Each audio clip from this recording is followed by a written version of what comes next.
Binge the full week of The Ray Taylor Show ad-free over at inspireddisorder.com/plus. This is The Ray Taylor Show. Welcome to The Ray Taylor Show, where I bring you reviews of the latest movies and TV shows, as well as classic and foreign films. I'm your host, Ray Taylor, and on this podcast, I'll be talking about all things film and television. Whether you're looking for a new show to binge or want to know if that blockbuster is worth the trip to the theater, or just want to hear my thoughts on a classic or foreign film, I've got you covered. So join me every Monday, Wednesday, and Friday for new episodes, and let's dive into the world of film and television together. On today's episode, I am talking about When Evil Lurks. This is a movie that just came out this year, written and directed by Demián Rugna, starring Ezequiel Rodriguez, amongst many other great performers in this movie. In a remote village, two brothers find a demon-infected man just about to give birth to evil itself.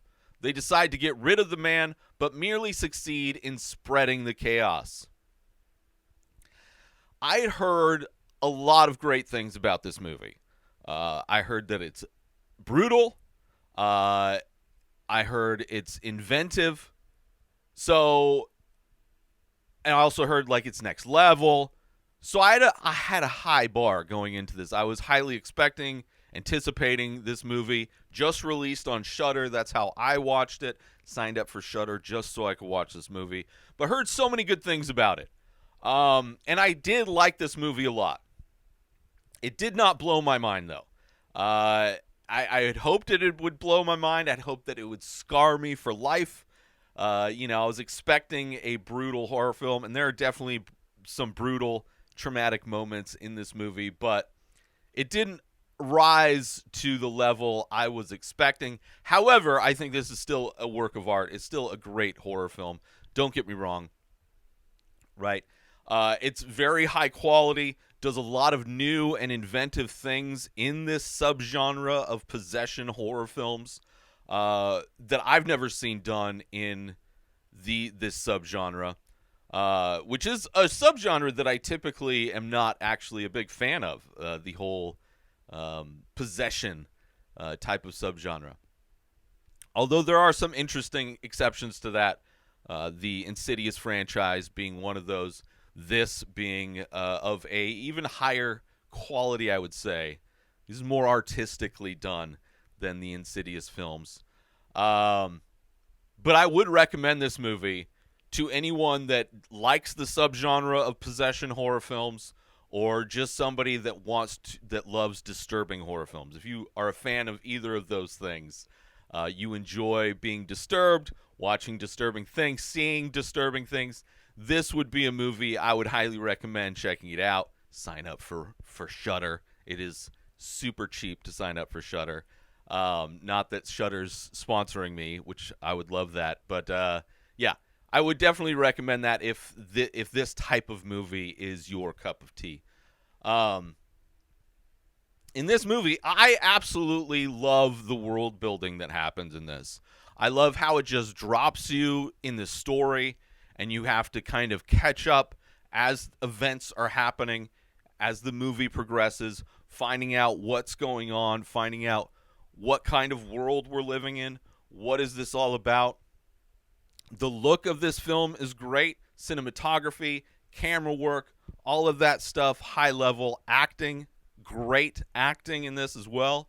It is an Argentinian film, so it is Spanish subtitles. But, like a lot of different genre films, there's not a whole lot of dialogue. So it's not like you're doing that much reading. But it's absolutely great. And there are brutal moments in this. Don't get me wrong. It's not like this movie didn't rise to the occasion when it comes to showing you some brutal stuff. It does have that. It does have some great practical effects, which I love. Any movie that uses real makeup and prosthetics is already higher in my esteem than most movies that just rely on CG, usually not very good CG. So I love the practical effects in this. Part of the whole world building aspect of this are the rules that people in this world seem to know to varying degrees. They are aware of these rules that apply to the possessions, which I enjoy that. Which this type of possession movie is probably my favorite type of possession movie. Unlike many where it's a Catholic church versus the devil or some demon, like The Exorcist, for example, I'm not a big fan of horror movies that have the perspective that religion is like a real thing that actually does things, that there is magic involved and that the devil is real and all that. I just can't get on board with that. But something like this, where it's like an evil spirit, a demon, whatever, and in this movie, God is dead in this movie, and churches don't work. That is part of this world that we're in, where the idea of churches and God being able to do anything is already out the window. So this movie starts off on a good foot, in my opinion. Society has found a way to survive despite these possessions that happen, and they have a process for eliminating the possessions.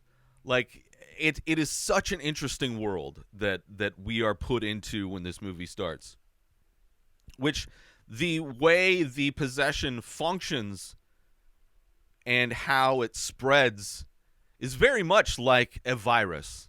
Like, this could be like a pandemic horror film, just as easily, So I enjoy that. Seeing not only how easily effortless this thing spreads, but how fast it can spread as well. So already, this movie is so unique on so many levels. But I do have a few issues with this movie, aspects of the movie that make things like the rules, makes them almost pointless, which is a bummer. But I'll get to all that in spoilers, specifics of aspects of this that I didn't like, or that just didn't. Like, they are somewhat explained, my issues with this, but it still hurts the movie, these different aspects. But I'll get to that in spoilers. But overall, I did enjoy this movie and the story, and I would love to see this become a franchise, as horror movies tend to do. The way this is set up, the end of this movie, the rules, the world that we're living in, this could easily be a franchise. It's just such a rich world that's been created in this movie. They could tell so many different stories in different parts of the world, how people in different economic settings deal with this, how people in different countries deal with this. Very much like the Purge franchise, where it sets up this kind of interesting idea, and then in each movie you can examine how that idea applies to different people in different places. I would love to see it. There are definitely some brutal moments that happen, some brutality, some trauma, some graphic imagery that will stick with you. Definitely depends. I think people with children, probably it might impact them. It seems that way. Those who have children, this movie has hit them differently than somebody like me who has no kids. But definitely some graphic imagery that will stick with you. But, and like many horror films, very much a tragedy. Getting out alive is always something very rare that happens in horror films. And this one is no different. But I do want to get into spoilers for When Evil Lurks. Talk about specifics, specifically the things that didn't really work for me. But I do love this movie. I would highly recommend checking it out. it is if you are into this kind of horror movie, you know? But anyway, I do want to get into spoilers, so let's do that right now. Let's take a short break from this episode. Listeners, if you're an art lover like I am, or simply someone who appreciates unique creativity, I've got something you'll adore. Dive into the world of The Many Faces, an ongoing series of mesmerizing ink paintings on paper. Each piece is a captivating blend of abstract and surreal, always presenting a face that tells its own story. The dedication behind this series is unmatched, with new paintings being released daily. And if you're thinking about owning one, you're in luck. You can start with a 4x6 painting for just $20. Original paintings. And if you desire something grander, there are larger sizes available with prices to match. Imagine having an original piece of art, infused with emotion and mystery, gracing your space. So if you're intrigued, don't wait. Go check out the entire collection and get your own at inspireddisorder.com. Own a piece of creativity that truly stands out. Now let's get back to the show. So this movie opens with, like, we have one main character, really. His name's Pedro, and then his brother.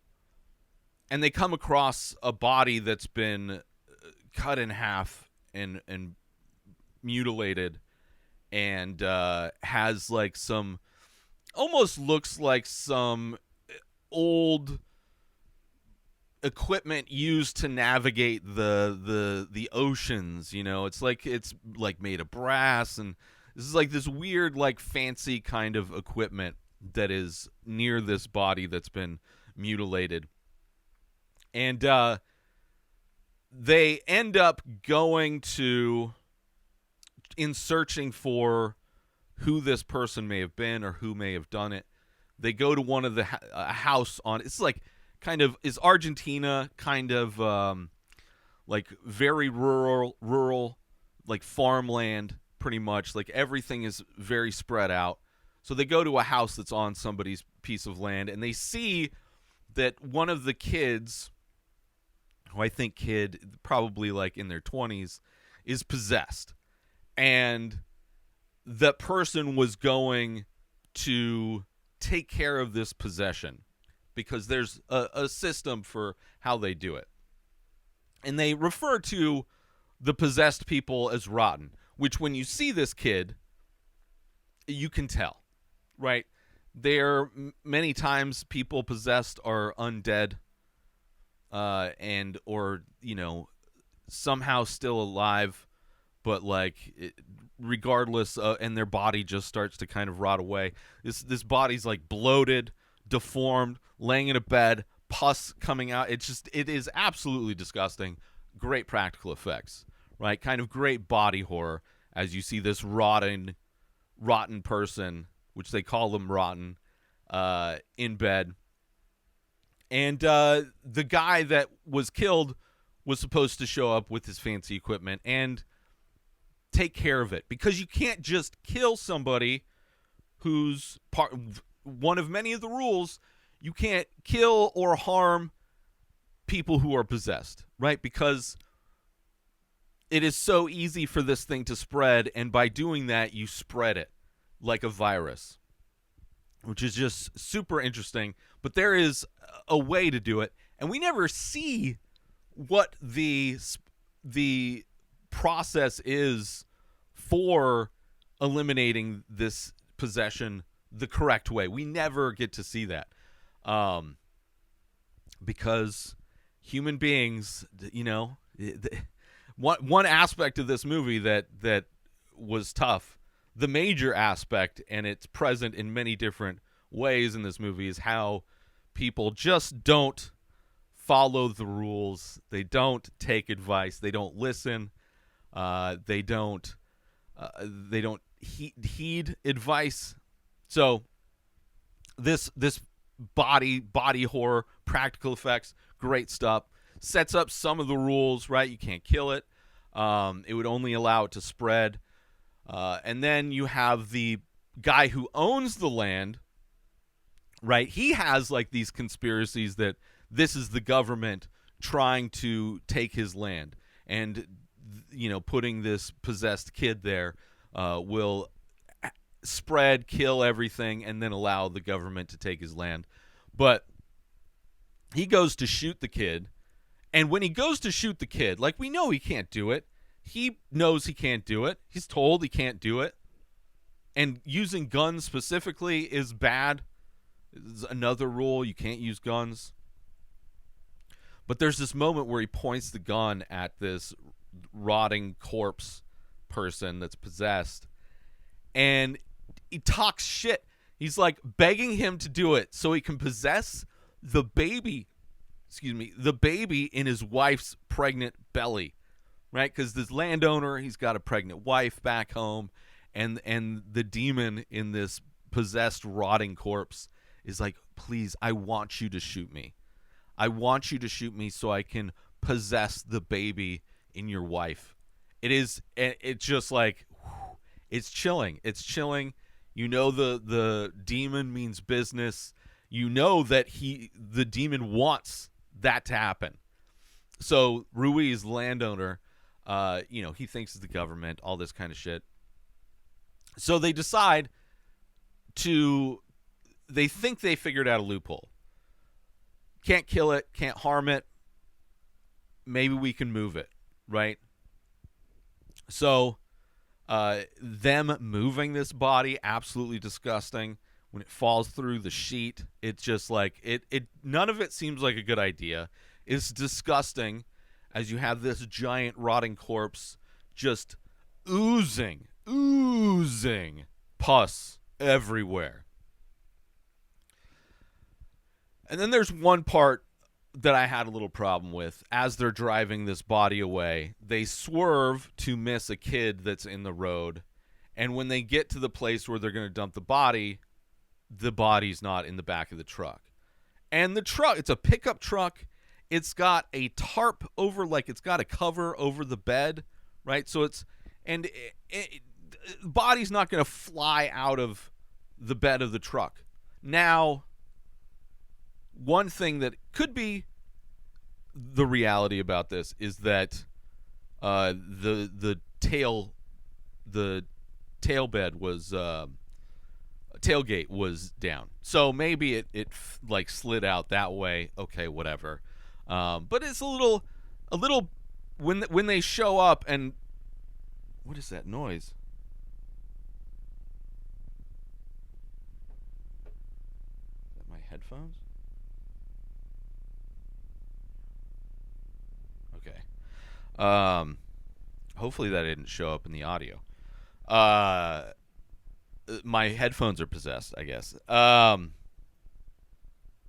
a little part I had a little problem with. I was like, how would the body fall out? Anyway, regardless, it's missing, which is kind of crazy. You have the beginning kind of the brutality of this film. Now I just can't hear myself. Oh my goodness. There we go. Now we start to get to the brutality after they like, okay, the body's gone, let's just go back home. And you have the landowner going back home, and his wife spots something wrong with one of the goats. I don't know how she sees it, but he fires a gun, all the other animals run away, but this possessed goat does not move, right? I don't know how she knew it. But then he's pointing the gun at this goat, which we know you can't harm it, can't kill it. And apparently, like, the demon possesses animals first, loves to possess children, messes with your brain, which is kind of an excuse you could have for my issues when people ignore rules, ignore advice. Maybe it's just the demon messing with your brain. But this guy points the gun, and just like when the rotting corpse talks shit to this guy, begging him to shoot it, do it. I want you to do it so I can possess the baby inside your wife's belly. this goat walks up to this shotgun and presses its head against the barrel of the shotgun. It's just like so good. And when he shoots this goat, how immediate, like, bang, goat falls down dead, and immediately axe to the face, which his wife was holding an axe. Immediately. And then, as the poster for this movie shows, she continues to axe her own face. It is just absolutely brutal, that scene, and how fast it goes was just insane. I was not expecting it to travel that fast. Was not expecting. It's just something you just it's crazy. Then, of course, more tragedy, right? It seems animals get possessed first. So now, when Pedro goes to get his kids from his wife, who there's a whole thing there that we don't really like. They've been the backstory between Pedro and his wife, and like why she has custody of the kids, that there's like some people spreading rumors about him that are untrue, and because of that he was unable to get custody of his kids. It's like crazy how you learn things in this movie that they're not explicitly revealed to you, but it's just throughout the movie you pick up on all these things. But when he goes to get his kids and he takes off the clothes that were soaked in the pus, the demon pus, and he needs to get new clothes, and he's going to take his kids and they need to get out of there, right?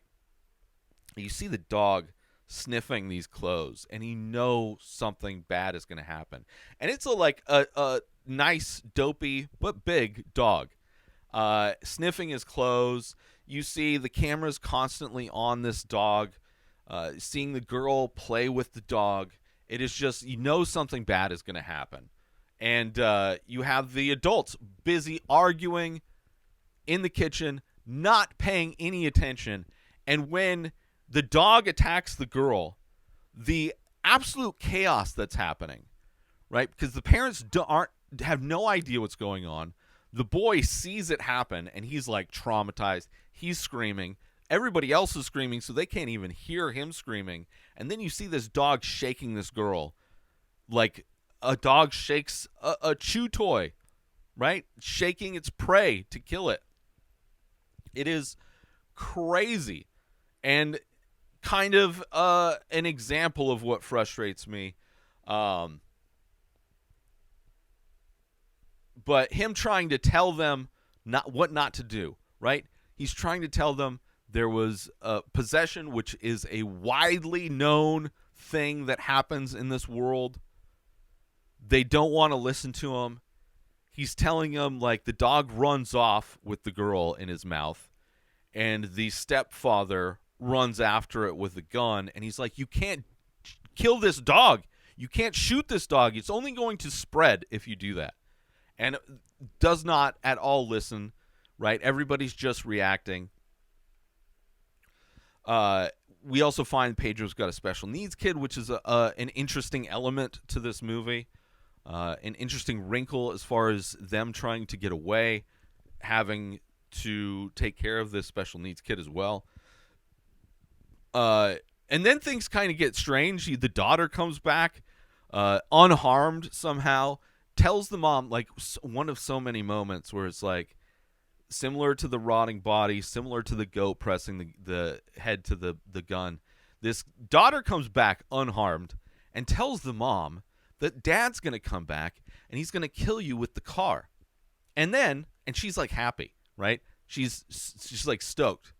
And immediately the stepdad, after he killed the dog, right, which clearly spread the demon to the girl, probably spread it to him as well, immediately this truck flies into frame and smashes this woman against the building. It is crazy. The kid's fine, right? Kid didn't get hurt. Kid's dancing, happy when this happens to her mom. It is crazy.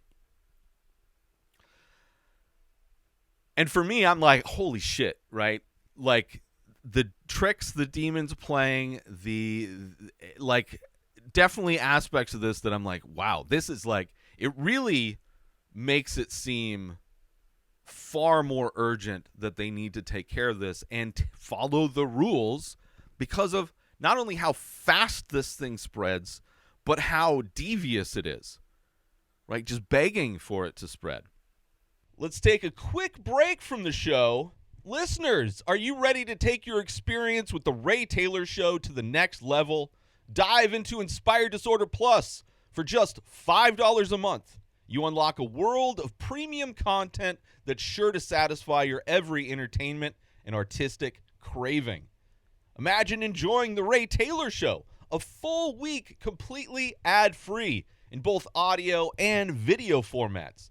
But that's just the tip of the iceberg. Get exclusive access to live painting archive, be the first to lay eyes on the new releases from the many faces, and enjoy members-only discounts and deals that'll have you coming back for more.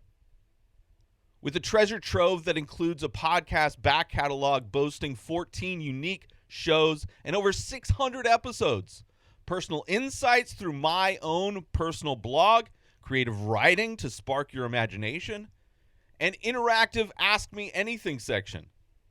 Inspired Disorder Plus is a feast for the curious mind. Ready to elevate your entertainment game?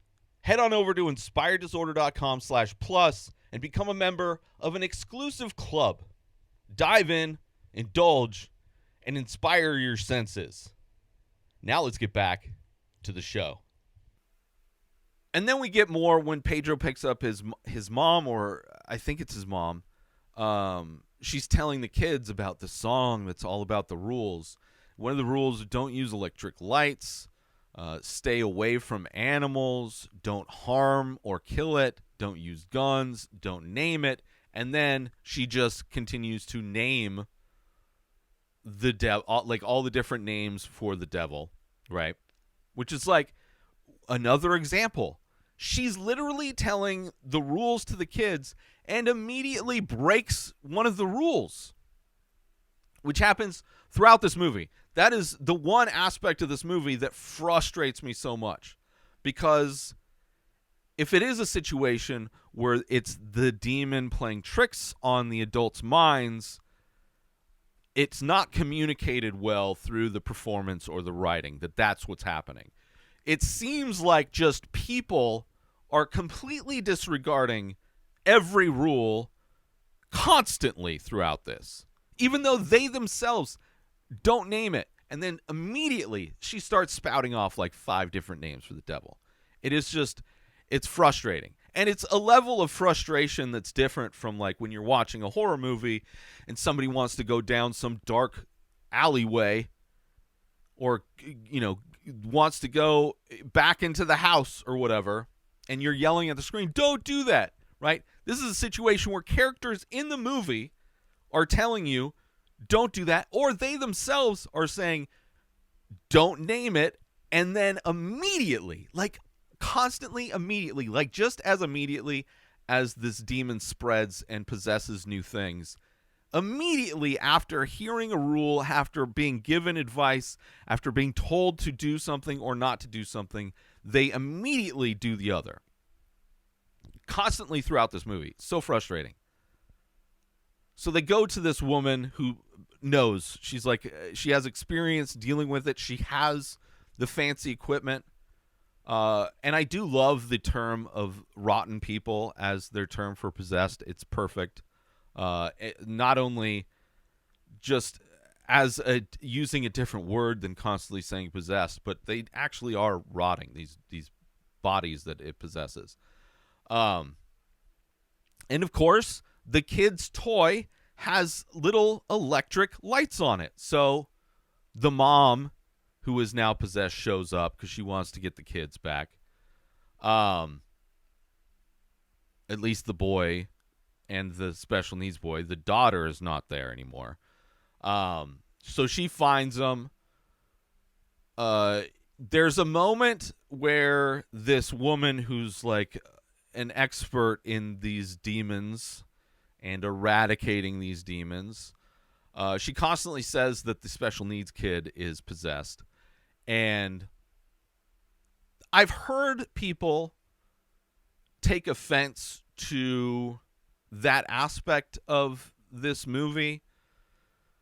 But I feel like it's a bit of miscommunication, because how I take it is that the way a possession in somebody who's autistic presents itself is very unique, and she notices very subtle signs with the movement of this kid's hands, and I think his feet as well.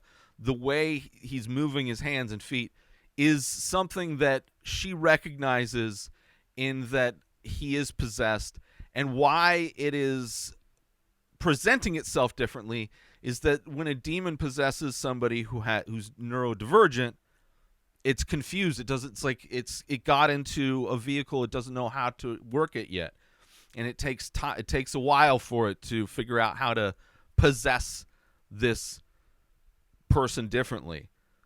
And the way it seems like in this world, animals are the easiest to possess because they have the simplest brains.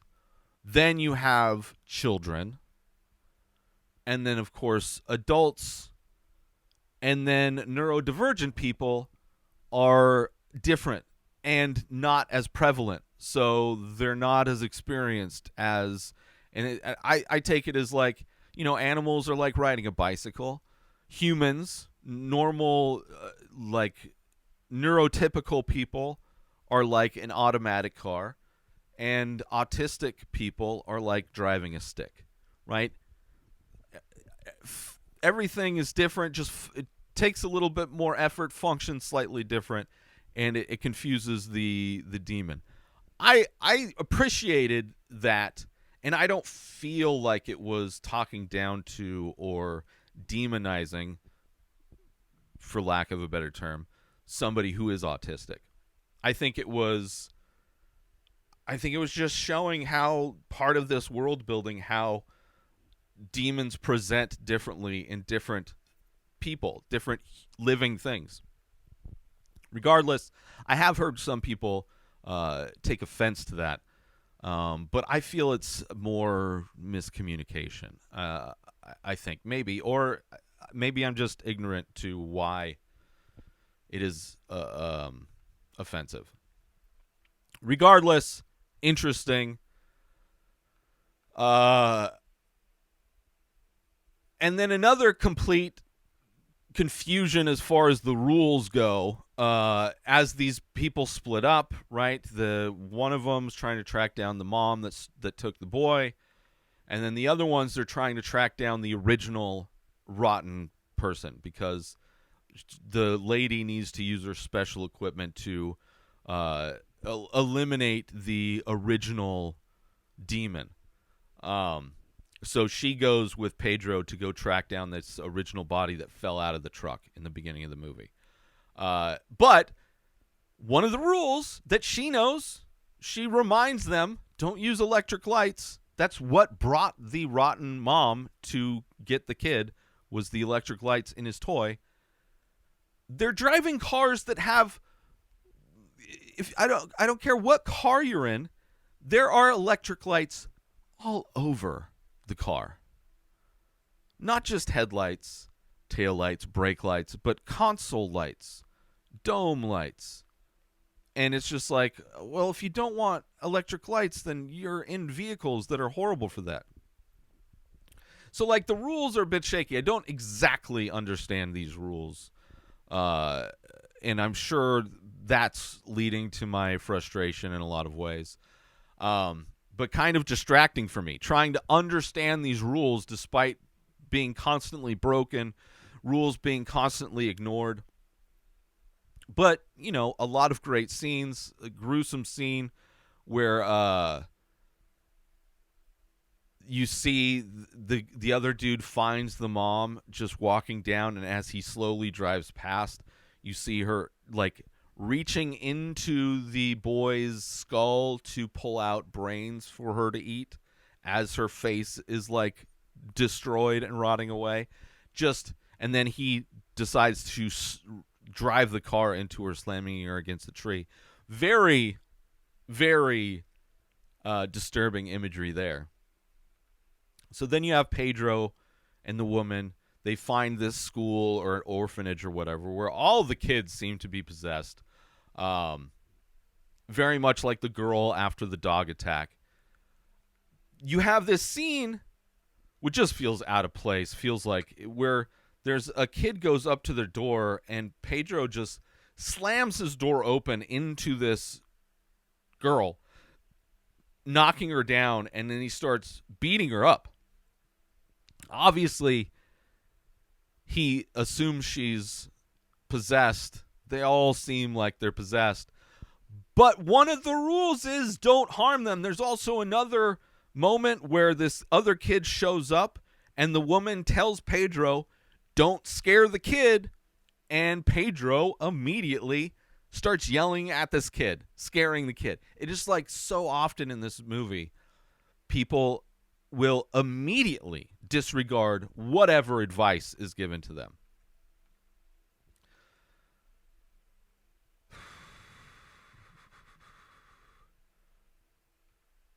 It's just frustrating, and a common aspect of so many horror movies obviously are people doing things that they shouldn't do. It's just in this movie it is completely different because you have characters telling them, don't scare the kid. Don't use a gun. Don't use electric lights. And immediately they do whatever that thing is. Just constantly contradicting.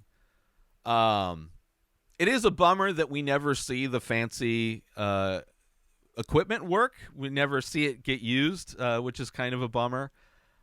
You have the scene where he goes to get an axe and she's telling him not to go, and of course he goes. And when he comes back in, this woman that knows how to use the equipment is now being dragged by her feet, and a kid beating her skull in with a hammer, which is crazy. And another example of Pedro or many of the characters just not listening to at all people advice. And then you have Pedro taking a piece of the equipment that's been busted up and in pieces, and just beats the head in of the original infected guy, knowing he can't do that. That's like only going to spread it. Which it has to be that the demon is responsible for why people constantly disregard everything. But like, it hurts the world building in that the rules are meaningless when people are constantly contradicting or disregarding them. Regardless, because he does this, that he gives birth to a demon kid. This kid comes out, and this naked kid comes out covered in blood. It's pretty crazy. And then the movie, the final like brutal moment, we find out that there's another aspect of what the possession does to children, which there was a story told by the woman before about somebody, or I think the grandma, about how somebody puked up their family that they had eaten. So there's an element of cannibalism that happens when you're possessed. And we see that the special needs kid ate the grandma as he coughs up not only her hair, but also the necklace that we've seen her wear, which is just crazy. And another interesting aspect of the world building in this. Absolutely crazy. A tragic movie, right? A lot of gore. Such a big world. I want to see more of it. Very interesting way to just drop you into completely different reality. I want to see more of these. Absolutely. Maybe other directors or this director in following films can flesh out the why people are so just effortlessly disregard these rules. So maybe, I don't know if it's in the writing or the acting or directing. There feels like a missing piece that would fix that for me. But everything else is absolutely great. I did love this movie. So well made, and just so new and different, which I love. So inventive and creative. So I loved it. And I want to thank everybody for tuning into this episode of The Ray Taylor Show. I do hope you enjoyed my thoughts on this movie, When Evil Lurks. Don't forget to tune in on Monday, Wednesday, and Friday for more movie and TV show reviews. And join the conversation by leaving a comment or rating on your favorite podcast platform or over on youtube.com/inspireddisorder, where all these episodes are available. Until next time, enjoy the show. Don't use a gun. Don't harm it. Don't scare it. Don't move it. Don't get the ooze on you. Just get a professional.